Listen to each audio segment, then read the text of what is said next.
Most of the decisions you believe are yours were made long before you were aware of them.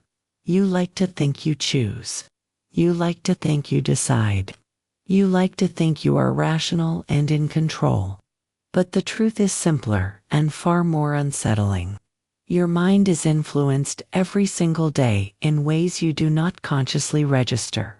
These influences are designed to bypass your awareness completely. This is not conspiracy, and it is not manipulation in a dramatic sense. This is neuromarketing, and neuromarketing does not only sell products, it shapes habits, it shapes desires, it shapes the life you believe you chose freely. The human brain does not like effort. It prefers shortcuts, familiarity, and what feels emotionally safe. Neuromarketing understands this deeply. Your choices are not evaluated consciously first. They are filtered emotionally, processed subconsciously, and only later justified with logic. You feel first and you explain later. When something feels right, you call it intuition. When something feels wrong, you call it doubt. But very often what you are feeling is not intuition at all. It is conditioning responding automatically to stimulus you have encountered before. Colors are chosen to activate emotional states. Words are structured to bypass resistance. Timing is engineered to lower critical thinking. Scarcity creates urgency. Authority creates compliance. Repetition creates perceived truth. Your nervous system reacts before your intellect even enters the room. Once the reaction happens, your mind builds a story to protect the illusion that you are still in control. This is why intelligent people are not immune to influence.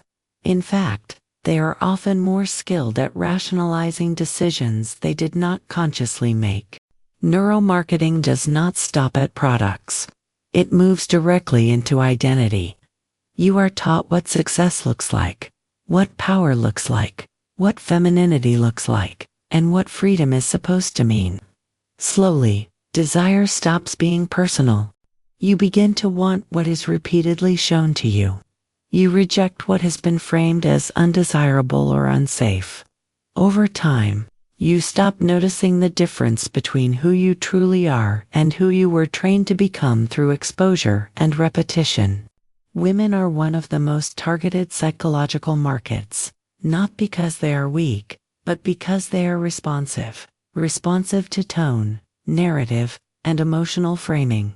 The result is subtle obedience. You feel pressure to adapt, soften, explain, and perform. When influence goes unnoticed, it becomes lifestyle.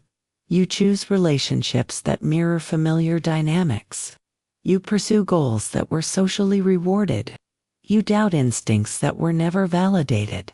This is not personal failure. It is programming. Knowing this does not immediately free you.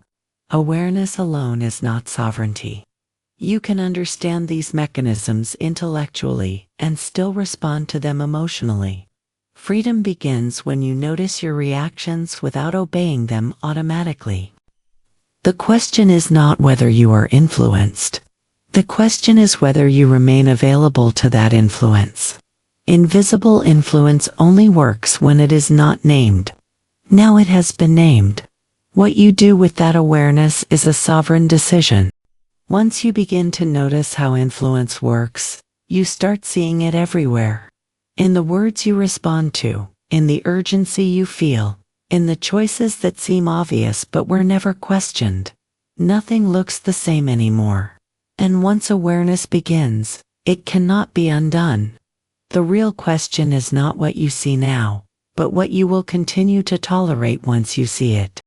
With awareness comes responsibility. Not to fight influence, but to stop obeying it unconsciously.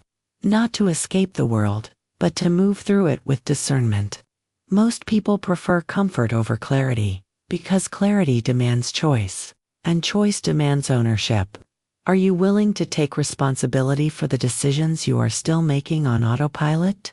Invisible influence only survives when it is ignored. Once it is seen, You are no longer passive. You are no longer unaware. You are no longer innocent. From this moment forward, every reaction becomes a decision. The only question left is this: will you continue to live as a response, or will you choose to live deliberately?